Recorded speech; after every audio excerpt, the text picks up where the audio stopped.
Hello and welcome to this week's video with myself, Chris from Sorare on a Budget. Thank you very much for watching the video, and if you find the video helpful or enjoyable, please hit the subscribe button and give the video a wee like. That would certainly help the channel grow, and I would very much appreciate that.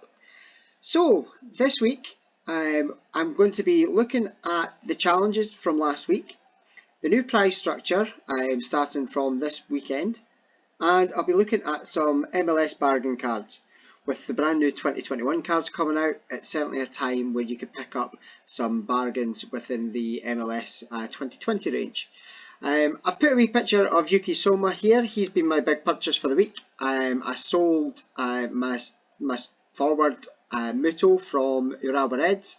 Got quite a good price for him, and it allowed me to invest in a pricey card for me, but one that could certainly increase in value and could certainly get some points on the board on a weekly basis. So I just thought I'd put a wee mention of him up there, and I'll get started with last week's challenges. So as a little bit of a surprise, we had two teams hit the threshold. It possibly could have been all three teams hit the threshold had the underdogs team not had a DNP, and that was Kinya Sugimoto, which led to them only scoring 166.2 points.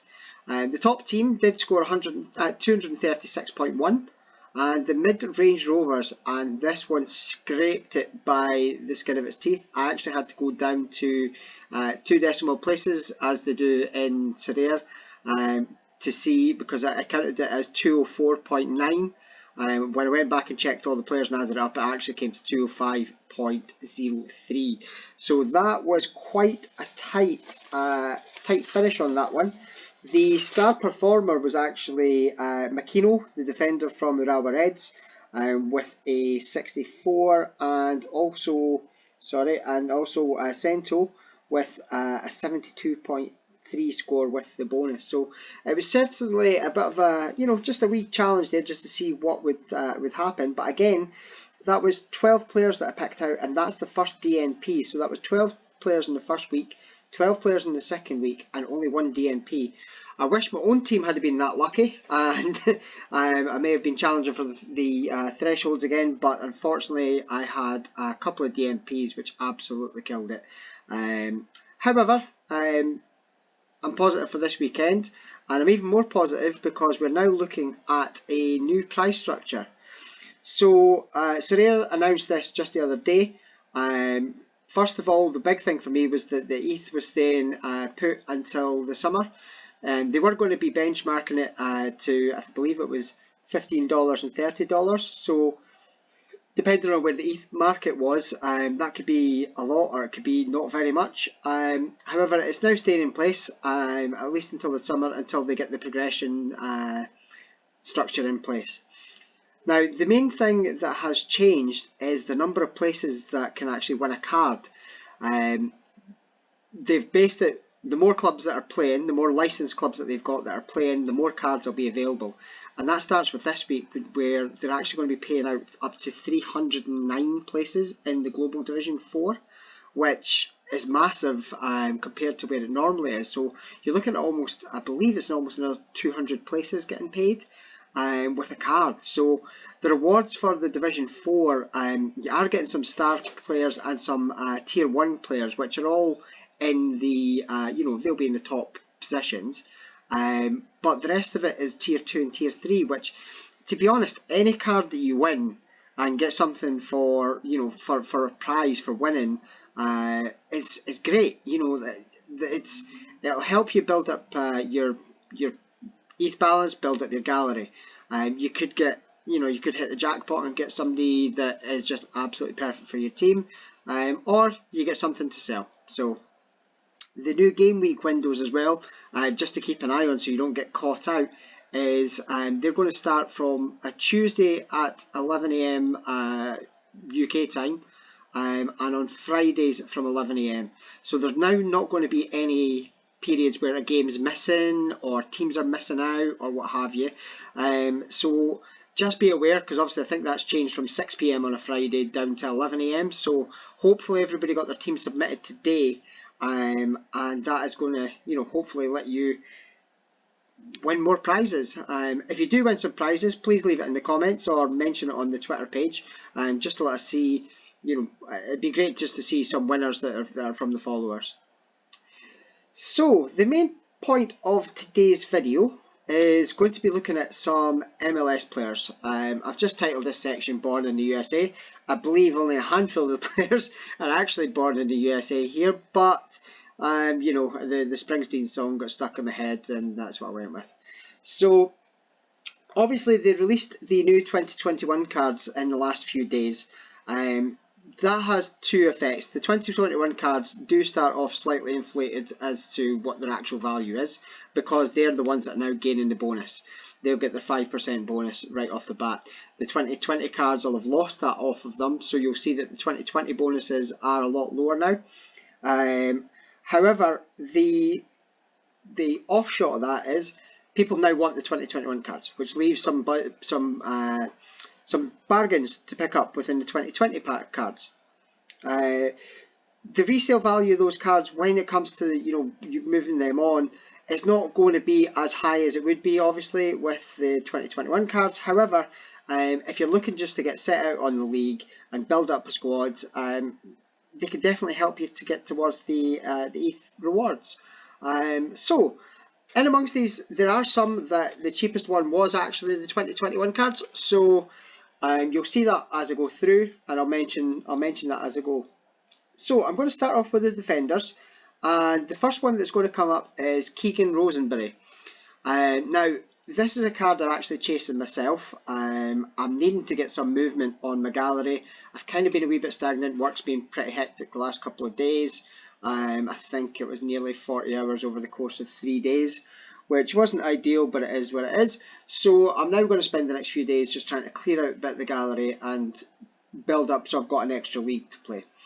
Now, Keegan Rosenberry is from Colorado. He's a defender.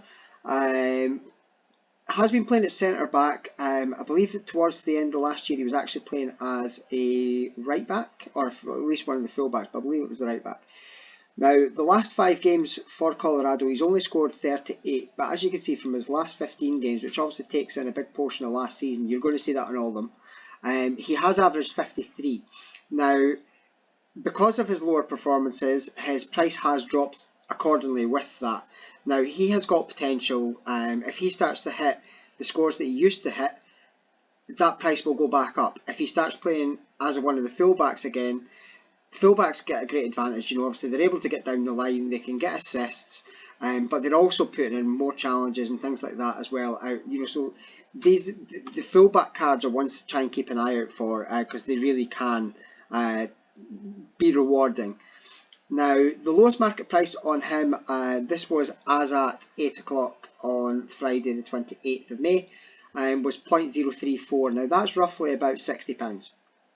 I think he's worth a good chunk more than that, especially if he starts to hit his form again. I think you could easily see a return of £80 to £100 if he starts to hit his form, and if he has a few exceptional games.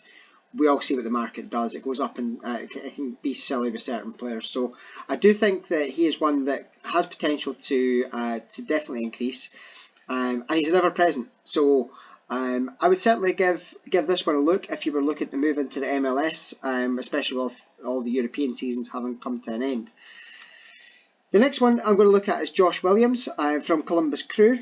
Now, he's been more consistent. He did miss one game a couple of weeks back, but beyond that, he has been an ever-present between the last 5 and 15. Average score is 48 in the last 5, average score of 47 for the last 15. Very consistent. If you've got 4 players all in and about that, plus your keeper, you're going to get towards the thresholds. The lowest market price on him at the moment was 0.029, which is about £54, £55 at the moment. If you can get him anywhere in that region, I think again that's a strong starting point to give you a base on your team. He does play on the left side of the centre back pairing for Columbus. I would say even up to £70 would be fair for that. Now that is a 2020 card, so that's maybe why it's a little bit lower just now, but the 2021 cards are out there as well. I would definitely look at picking him up. If I was going to pick up 2 defenders, it would probably be the first 2 there. The next one I'm going to look at is Auro. He's Auro on his 2020 cards, and he's Auro Junior on his 2021 cards. Last 5 and 15 exactly the same as Josh Williams. Now, he actually started the season as the left back for Toronto. Obviously, Toronto then signed Kemar Lawrence, who is going to be a lock for the left back position from here on out.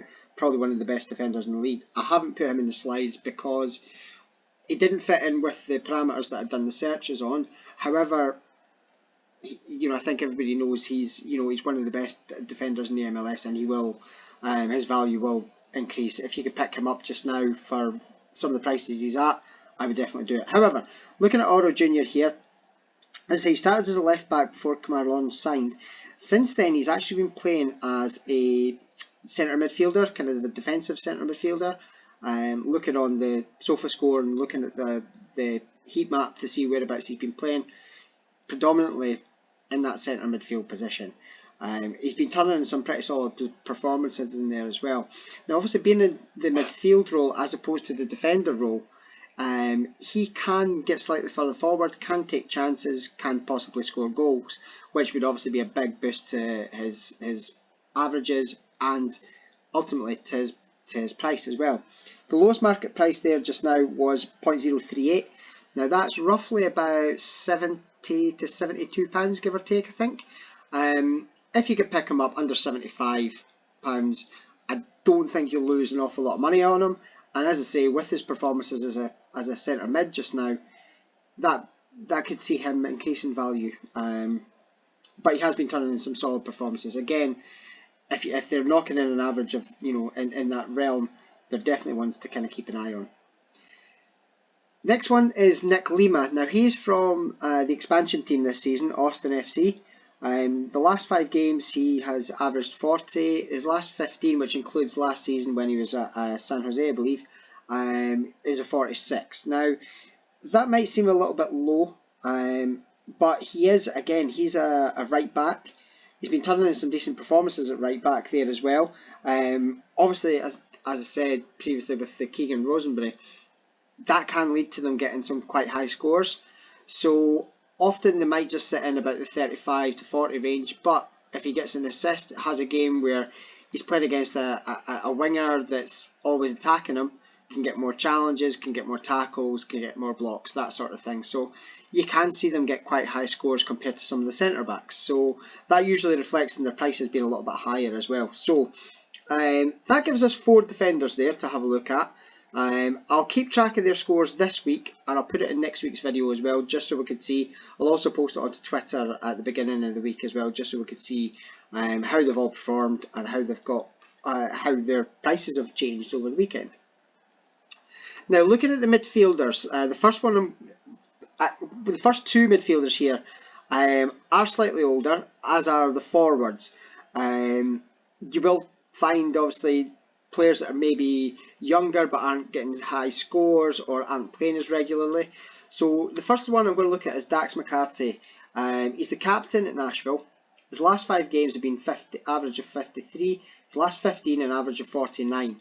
Now that's actually the 2021 card that's up there for 42. So that's roughly about £80, 78 to £80 I think, just depending where the market is just now. If you're picking him up anything less than £80 to £85, I would say you've got yourself a good deal there. Reliable, solid performer. Nashville are 4th in the Eastern Conference at the moment in the MLS, so he should continue to score well in a team that's performing quite well. And as I say, he is 33, so long term, it's maybe not a card to want to hold long term, but if you could certainly get the first couple of months of an MLS team with him, he's going to help you build a foundation with winning some ETH thresholds. Now the next one again is a slightly older lad. He's actually younger than me, so I don't know how I'm calling them old, but Roger Espinoza from Sporting Kansas City. He deputises as captain when Johnny Russell is out, and he is still playing regularly. Kansas City, again, that's another team that performed well, second in the Western Conference. If he regains his form, he could definitely do a job. So the last 5, he has had a couple of substitute appearances in there, which has led to him only being on a 36 for the last 5. As you can see from the longer term picture, 47 average for the last 15. His lowest market price also reflects that as a 0.022, so that's only about £38 to £40 at the moment. Now, that is not bad at all for a defender that's, a midfielder that's playing quite regularly.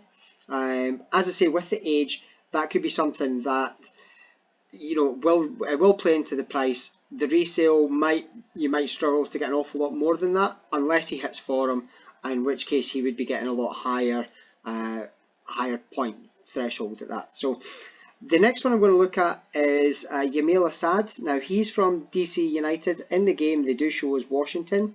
Last 5 has only been 36. His last 15 have been 50. So he has put in some great performances prior to where he's at the moment. But that, again, has been a couple of substitute appearances. Now, at 0.04, which is about £75 to £80, I do think that's maybe a little bit overpriced. However, he is someone that can still turn in performances when the team's getting beat. When they lost 4-1 to San Jose about a month ago, he was actually their top performer. And I think he scored over 60 in that game despite a 4-1 defeat. If he regains his form, he could definitely see a sharp increase in his price due to him being only 20. Well, I think his new card will be 26. So that's definitely someone you could keep an eye on at that sort of a price range. Now, I'm going to look at the forwards. The first one I'm going to look at is Erik Hurtado. He is from Montreal. The lowest market price on him is 0.038. Now, that's actually for a 2021 card. His last 5 scores have only been 33. His last 15 have been 41. Now, he has actually started as a striker in a couple of the games recently, as well as some substitute appearances. Now, he has actually taken part in all of Montreal's games this season so far, which means you're not getting hit with the DNP. You are getting somebody who at least is coming off the bench or is starting. With starting as a striker on more than one occasion, he's definitely somebody who could put, you know, if the ball goes in the back of the net or he assists or what have you, you could see his price jump dramatically from where it is, you know, 20, 30, 40% at least.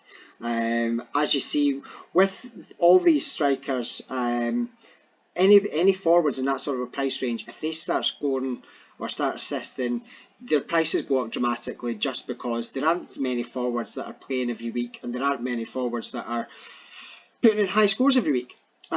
So yeah, Erik Hurtado, he would probably be my first pick, along with the next one, which is Teal Bunbury. Now, he's playing for New England. Again, he has played a part in all the games this season. Some have been substitutes. He did actually score off the bench 2 weeks ago against Philadelphia. Now, for the price that he's sitting at, 0.03 was the lowest one on the market, which is about £55 to £60. I don't see how you can go wrong. Anything up to about £75, £80 on Teal Bunbury would be a valuable purchase, I would say. Now, his last 5 averaged 34, his last 15 have averaged 38. As I say, he has had a few substitute appearances, which obviously are going to have an impact on his overall score. Now, New England are top of the Eastern Conference, so any team that are at top of their division or conference should have a chance, you know, to get in amongst the goals, in amongst the assists. I don't see how you could go wrong. If he does get a couple of games in a row where he scores in a couple of games or gets a goal and an assist in consecutive games, that price won't be 0.03. You're looking at probably closer to like £90, £100, or maybe even more. So that would definitely be one, if I was looking to invest in somebody, that would be one that I would probably take a punt at. And speaking of taking punts on the players, We've got the Chris Wondolowski from San Jose Earthquakes. Now, his new card, obviously he's 37 on the new card. He's been a bit of a boom or a bust. He's had a red card. He's also had a game where he scored 2 goals in recent weeks as well. So in his last 5, he has got one really high score and one really low score. So that obviously kind of balances in with that. Now, the lowest market price, 0.033. He has played in most of the games from the bench, but I don't see, there's not an awful lot of scope for his resale value going up any. But he could definitely be somebody that would still help with getting to the F thresholds. I would probably stick with either Hurtado or Bunbury. Hurtado purely on the basis that he's played all the games. Teal Bunbury is getting more games off the bench, but he is in a better team. So one or either of those would be the what I would probably look at. Now, I appreciate this is obviously a little bit shorter than the previous videos. I'm trying to keep them a wee bit tighter in terms of the time frame. If I've gone too quickly through any of those players, or you want to find out a little bit more about them, obviously you can research them. There's plenty of places online you can find details about these players. Or feel free to reach out to me on Twitter. I'm more than happy to give any help or advice that I can. Obviously I'm working on a limited budget, so I can't go out and buy all these players. But I could certainly help point people in the direction if that's what they wish. So finally, I'd like to thank everybody that's subscribed to the YouTube page. I've been quite surprised by the uptake and quite surprised by the views that the videos have been getting. Also the follows on Facebook and things like that. I'm also looking for ideas for upcoming videos. I have got some more ideas. The next one possibly looking at players that are coming back from injury and how to go about finding out some of that information. And if you've not yet started your Sorare journey and you found this video on YouTube and you maybe want to have give it a try, my sign up link is there. It's also going to be in the description where you can click on that. Once you buy 5 players from the new signings market, you'll also get a free card. And my Twitter page where I'm most active, you'll find me there. It's at Sorare on a budget, and I'm on there. I'm quite active on there, speaking to people, trying to help out, trying to assist, or just having a bit of fun and passing my time. So that's all from me today. Thank you again, and I hope you've enjoyed the video. And like I say, if you do, please hit the like button and subscribe for any future videos. So thank you very much for your time.